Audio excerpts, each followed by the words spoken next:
Alright, this is the first phase of the construction for an immediate denture.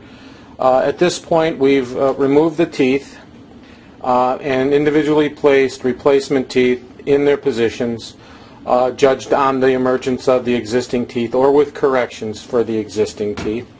And you'll notice that I haven't really waxed too far up. What I'm trying to achieve here is to make sure that there are no thicknesses in this area. So I'm making a corresponding thickness to each tooth emergence in order to prevent that from occurring. At this point I will go ahead and I will wax in the corridors to their thicknesses and thinnesses, but I'm assured at this point that this is not going to have any show through around the neck. And I always found that to be true, that before I started doing it this way, what would end up happening is I would end up getting a thin area wherever there was a large amount of bone. I'm very conservative about the amount of removal of model that I do, because I always suggest to the doctors that I work with that we do a two denture treatment, meaning that this would be our healing denture and also our guidelines for a final denture later. And then we make the definitive denture at a later date. So at this point I want to be assured of tooth position first and foremost, and also about adaptation. And adaptation by the patient is what I mean. And one of the ways that I assure that is that not only do I wax in the buccal and facial corridors like this, but I also do the same thing here in the palatal region. And the reason I do it in the palatal region this way is because I want to assure that I have the right amount of thicknesses in the areas where the dorsum of the tongue would rest. The dorsum of the tongue, of course, is the posterior area of the tongue, which would lay flat up against the palate and then would regulate air through the center. The tip of your tongue obviously regulates where the air travels over past the linguals of the teeth here. So what I want to make sure is that I have a nice appropriate form, because what I'm going to do now is I'm going to mimic this palatal region so that the patient will not have to worry about trying to adapt to A, like on this patient is very severely vaulted. There's also a mid-palatal tori.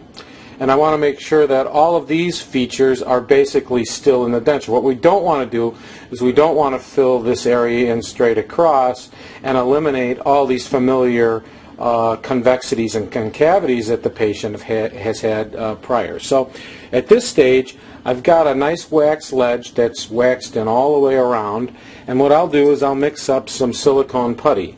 I use a Zermac putty, but any lab putty will work. And basically this is already in its hardened state, but what I would do before it's set up is I would set and I would adapt it in this palatal region and allow it to set up. Make sure that it's adapted across the linguals of the teeth, because you want to imprint that. Once it's set up, we pull that off, and what we have is an exact form of the inside of the palate. At this point I would take and I would trim it. You've seen I've trimmed this a little flatter. That's just to give it a better vacuum adaptation when we vacuum form this, because that's what we're going to do next. Is we're going to take this and we're going to vacuum form over the top of this with Proform O2O coping material using a Proform vacuum Model 4. Alright, so here's your form. I'm going to move this out of the way. I'm just going to pull this over real quick just to show you.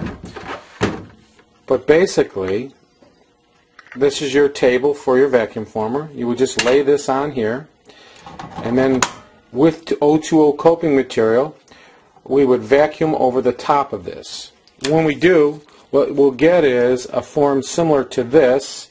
Of course, this would all have material in this area, but for the sake of the demonstration, I've already trimmed it.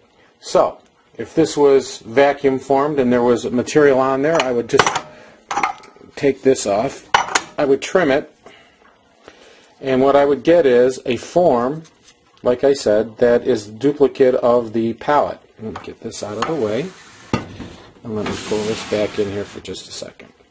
Okay, so here's our form. Now I want to make sure that I mention that the reason that we left that wax on the lingual like that is there's a ridge that will run right here, which basically mimics the lingual portion that I've waxed in. That's going to be our index, okay? Because we have to have a way to position this palatal form in its correct position, overlaying what already exists. And I'm just taking to show you there, used a little pencil, I don't know if you can see it. But that ridge is where we'll be trimming this material. Notice? Okay. So now it's trimmed, and just to demonstrate, it fits perfect in the palette, perfect mimic, but this obviously cannot lay on the stone model itself, but it has to have a certain amount of distance. So what the next step would be is that we would take and make 3 pillars. And pillars basically would stand this off of the ridge in the correct distance, and it would control the thickness. And I will show that in my next demo.